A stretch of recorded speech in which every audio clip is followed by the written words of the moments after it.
Well, welcome to today's installment of the Phi Beta Mu Delta Chapter Legends Project. My name is Craig Arhus. I'm a past president of the Delta Chapter of Phi Beta Mu. I'm also on the band staff at Mississippi State University, and I'm pleased to welcome here today Mr. Ted Burns. Mr. Burns, how are you? Doing well, Dr. Arhus. I appreciate you contacting me today and look forward to this. Well, we appreciate it. Looking forward to doing this interview. Before we get started, I wanted to tell the folks who are watching a little bit about this project and a little bit about you so that they can have an idea of what this is about. So the Phi Beta Mu Legacy Project it's an online archive. And what we're doing is working to preserve the wisdom and the experiences of some of Mississippi's most distinguished band directors. And through these collection of video interviews, this initiative is working to capture their stories, their teaching successes, and their long contributions to music education in the state of Mississippi, ensuring that their legacy is resonating both with current and future generations of music educators.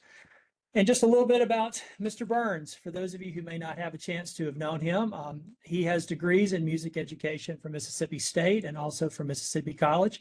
He taught in Mississippi for 30 years in his hometown of Forest, Mississippi, and then for 22 years of those 30 were at Pearl High School, where the bands there had tremendous success, rated superior in all areas. Some highlights of his tenure there include fourth place finish at the Grand Nationals Bands of America in 1986, the Mississippi Marching Championships of 1997, Macy's, the Today Show, performing at the presidential inaugural parade for President George W. Bush in 2001. Similar success on the concert band stage with every band he ever did. He was also director of the Lions Band for 4 years. He is a past president of both the Mississippi Bandmasters Association and the Phi Beta Mu Delta chapter. He was elected to the Hall of Fame of that chapter in 2018 and is currently serving as the executive secretary, doing a great job with that for many years. He and his wife, Debbie, live in Pearl, and they have a son and 2 grandchildren. And Mr. Burns, I'm really looking forward to our time together. Thank you for agreeing to do this. We'll just get started with just, everybody's got a beginning in this business. So how did you get your start in music? Well, Craig, I went to school all 12 years when I was growing up in Forest. At that time, we started band in the 5th grade, which was real early, but we had a great time. I remember my band director then was Hal Polk, who you may have known as being a director emeritus at Mississippi State and teacher up there for years and years. And I went to Mr. Polk. He said, "Ted, what do you want to play in band?" I said, "I want to play the trumpet and the drums." He kind of laughed. He said, we probably need to choose just one. So thank the Lord I picked drums, because later on to find out that Mr. Payne, who was my trumpet teacher when I was in college, said, "Be glad you chose drums." But anyway, went to school 7 years, for all my years there, was in the high school band from 7th grade on. At that time, Mr. Polk had started the band, done a great job. It was all superior for many, many years in a row.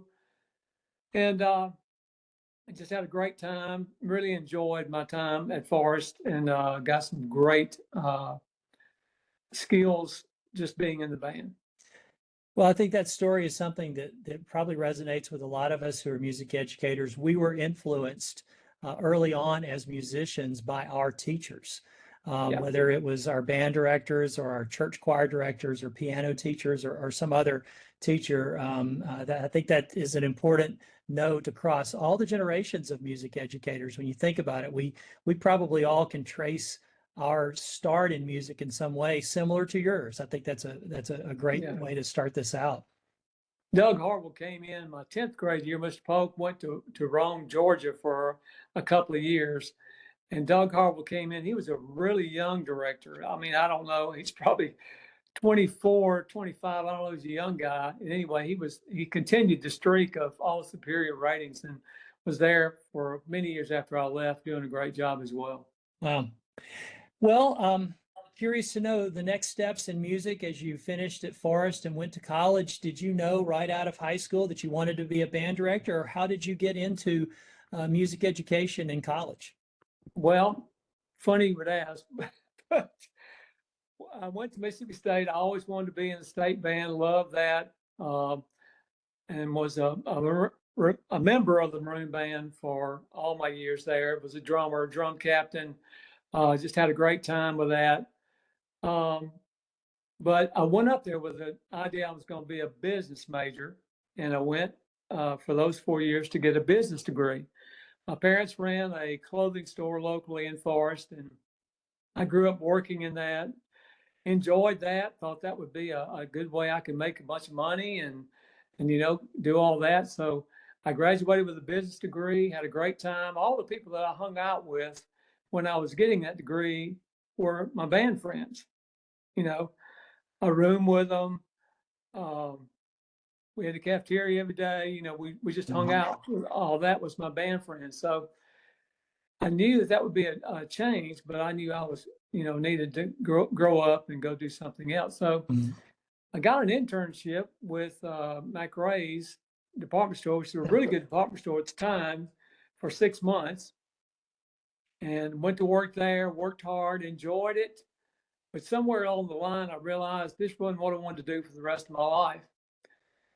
So I, decided I wanted to go back to state and get a band degree. And that was, everybody said, "You're crazy. You go back to do what?" But I love band and really enjoyed my time there. So in January of 1975, after I graduated in 73, I'd had some other jobs I was doing between then, but I went back to get a degree in my band director's degree. Again, I was in band every day, participated in all the things that you do band wise. Was selected as drum major. Honestly asked to be a drum major. There was no tryout. They probably regretted that later, but for 2 years was the drum major of the band. And that really helped me a lot in my future, as you know, being a past drum major, how much that helps you in leadership, just camaraderie and everything else. Yeah, confidence, just your ability Yeah. to stand up in front of a group of people Yeah. is very early. So you I don't know how accurate the records that we have up here are, but you may be on the list there of longest tenure in the Maroon Band if you did that for your business degree and then for your undergraduate. Now, when you came Good back thing. for your music ed degree, did you have to start completely over, or did it? I mean, No. you had some of your core classes, I'm sure, were the same, and you Yeah, got it to retake those. took 2.5 years. I graduated in the spring in May of 77. So it was 2.5 years. Okay. So when you finished, did you go straight back to Forest from there and started your career, or was there another stop along the way? No, I met my wife, not my wife then, but my wife later, at State, and she lived in Columbus, and she was still attending State, had one more semester to go. So I took a job at Caledonia, right Okay. outside of Columbus, which is a really small school. It's grown since that time, but great people, just good people. And I learned a lot more that year than those kids learned their first year. So I took a job at Caledonia. The next year after that, I went Charlie Saul, former Beta Mu guy, Chad and Ryan's dad. Right. We got to know him, and he asked me to come to Laurel to be with him when he was down there. I went down there for a year, and then after that, I went to Forest. Well, Caledonia or Laurel or Forest, tell us something that is memorable from your early career, early teaching years. Okay. As you know, lots of stories, but one of the most unusual stories was when I took my first year to go to Forest. I went back and being where I went to school, all the teachers that I had were still teaching, a lot of them. And so anyway, but they accepted me pretty well, and we prepared, had a great year. That my first year there was we went to the Gulf Coast Marching Festival, which was a huge festival at that time. And that was the first two that the band had ever made in marching, was at the Gulf Coast Marching Festival. And I thought I had just blown it out. Everybody was saying, boy, learning experience for sure. Sure. But we went back, we worked hard, had a good group of kids and parents, and we got ready for contest the next, back for the spring. And back in the day, you prepared for contest. It was not band evaluation; it was band contest, because you did concert, sight reading, inspection, and marching all on the same day, which was wonderful. We thought it was a lot, and it was a lot, but it was a wonderful camaraderie for the directors. Great, outstanding for that. I've really missed that. So anyway, we got ready for contest day, and in Forest, it wasn't like most places. You wouldn't go get on the bus and drive to Jackson. We went in cars. Mm. All the parents, or a lot of the parents, volunteered. They took kids and we went to their cars. We usually left about 6:30 because we were generally first on the stage, warmed up on the stage, travel in line all the way over to Hines Community College, get out, do our thing, do concert and sight reading. And then after that, we would generally go back, find a hotel somewhere, rent a few rooms, let the kids rest, maybe go practice somewhere, and then come back and get ready for inspection, which was, we wore white shoes, as you probably did at one point in time. Yeah. Yeah. And you had to polish those shoes, get all the slides, all the whole inspection. That was a part of your rating. So then we climbed in the cars, drove back to Hines, did the whole inspection, the marching thing, waited for our ratings, of course. Having a string of ones for, I don't know, 20 some odd years was always, fun. Yeah. So anyway, after the ratings were announced, we'd always go to Shoney's in Westland Plaza. I don't know if you remember that or not. Probably don't. No. That was a long time ago. But it was a great, Westland Plaza at that time was where Provine is now. It was a great place to eat. And we all go over there and had a great time. And we'd all travel back to Forest. Well, when we got to Forest, there was we went on I-20. When we got to Highway 35, there were all the police cars and parents and Wow. everybody waiting to see you. And so we went, we'd go back into town and they'd all celebrate us and all that stuff. It was really good for the kids, and the parents all enjoyed it. It was great. A unique story, I should say. Sure, and I'm sure the kids and you too, just you kind of feel a little bit like royalty when Yeah, you pull off the interstate and there's all the folks there to greet you and take you in on an escort like that. That is fun. pretty cool to be able to do that. I love hearing the stories about the spring evaluation, how it used to be, or the contest as you referenced it. I think that's something that most of our younger teachers it's really hard to describe, like what that must have been like to get to the spring and come back out with the marching show from the fall while working on the concert portion, and then the inspection too. The stories that I've heard anecdotally through the years tend to really emphasize how important that inspection part was, and that was just something that was just really a detail oriented thing, and I enjoy hearing those types of stories. And then that's just really neat to hear how the town came out to celebrate that too. That's a big deal. Yeah. So this next question is probably a little hard for you to maybe pare down, but what has been your most rewarding moment of your career as a band director? Gosh, for any band director, their moments are just endless. So many rewarding moments, and it's not necessarily how many ones you got or where you went on your trips or whatever. So it's times that you the friendships you made Yeah. with your kids, other directors, all those things, all those wrapped into one really make it very special and really worth it, worth your time. But you asked me about one, and so my one, I would have to say, was being selected into as a member of Phi Beta Mu.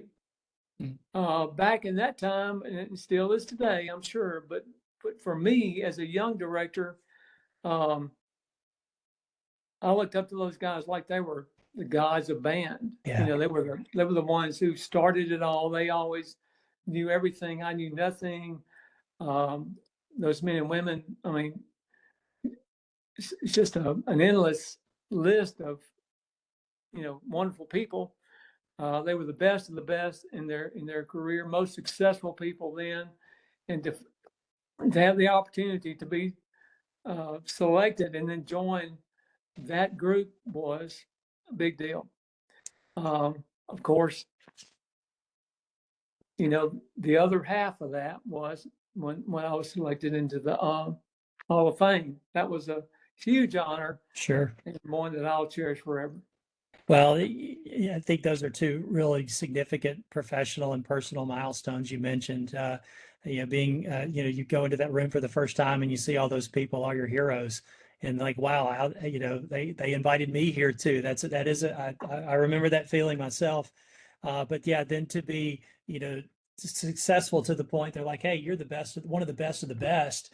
We're going to put you in this special group too, this Hall of Fame class, which is very well deserved. And I can see that professional, those two professional things being something that would be extremely memorable. Thanks for sharing Yeah. that. Yeah. Is there any advice that you would like to share with our younger directors or those who are considering going into the field of music education? Anything you'd like to share for them? Well, I know lots changed over the course of the last several years, but especially the last 10 to 15 years. But one of the things I would say is get to know as many directors as you can. Don't stay at your band hall all day, working your knuckles to the bone without going to talk to people, visiting with folks, calling people, and they probably do a pretty good job of that for the most part. But ask questions of other directors, especially those that are successful, and just pick their brain for what they're doing. How can you adapt their success into your program?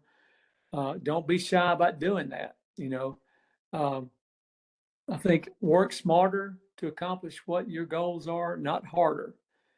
Doing it one more time is not going to make it better if you don't correct them every now and then and tell them something to do. Love the kids that are in front of you. And making every day fun. Mm-hmm.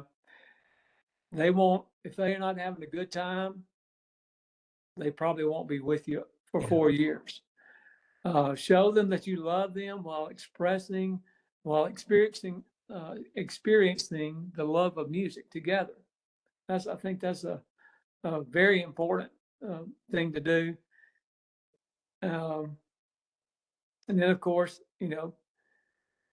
share the love of Christ with them and treat them with Christ's love in your heart. That's excellent advice.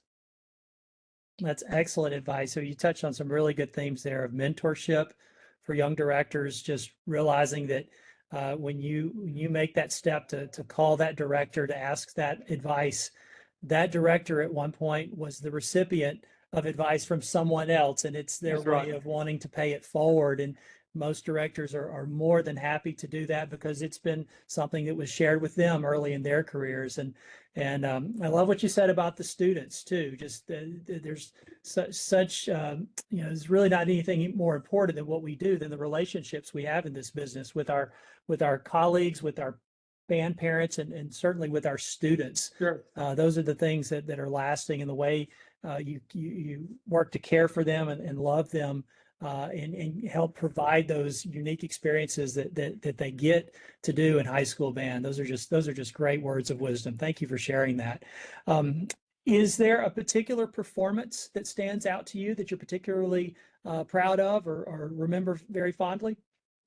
Well, I would have to say, um, my second year at Pearl, we came here, Pearl was, it was the band, in my opinion at the time. It was the band. It's what everybody looked up to. The directors before, David Nicholson, had done a great job. Sue still worked there. So when my friend, my cohort in crime, Eddie Stedman, and I came to Pearl together, the second year we were here, we had a great class of seniors and great kids, a good sized band. And so we decided to dip our foot in the water again and go back to Bands of America. Like, kind of a long story. Sorry about that. So we had outstanding seniors that year. And so we went to Conroe, Texas, which we'd never heard of or been to before, and competed. And that a lot of good bands at that thing. And we just went just to see where we'd end up. And we ended up making finals, and we were shocked. And then it came down to finals, and we did okay. We did pretty well, but we didn't know how to do that. So anyway, it ended up that Westfield High School at the time was one of the better bands in Texas, which there are a tremendous number now. But Westfield was one of the best marching bands in the country at the time, and they were in the competition. We felt like we'd done well, but we knew Westfield, they were going to win. So it ended up that when they call out the scores, we beat them, and we were shocked. Wow. Shocked, I'm telling you. So our kids, were ecstatic, and they worked hard, and we were proud of them. So the next week after we got back home, we were just kind of glowing in that aftermath. And one of the judges called, and he said, who had judged our band, he said, "You need to take these guys to Grand Nationals." Mm. And I said, "Well, we're poor. We're poor. We got school. We got this, blah, blah, blah." So we talked with parents, talked with the kids. And a month later, we took them to Grand Nationals. Wow. And it was just a real experience, that I'll never forget. We didn't win. Yeah. But we did have a great experience. We did make finals, and as it worked out, we won the marching portion of it. We were first in marching and maneuvering at the time, is what they called it. We came in fourth, and you alluded to that at the beginning, and that performance to me was one of the better performances that they had ever done. Yeah. So, we came in fourth, and it was a great experience for everybody. We really enjoyed it. And that I would think that would be the moment. It wasn't concert, it wasn't a concert performance, but they did real well. Something I'll never forget.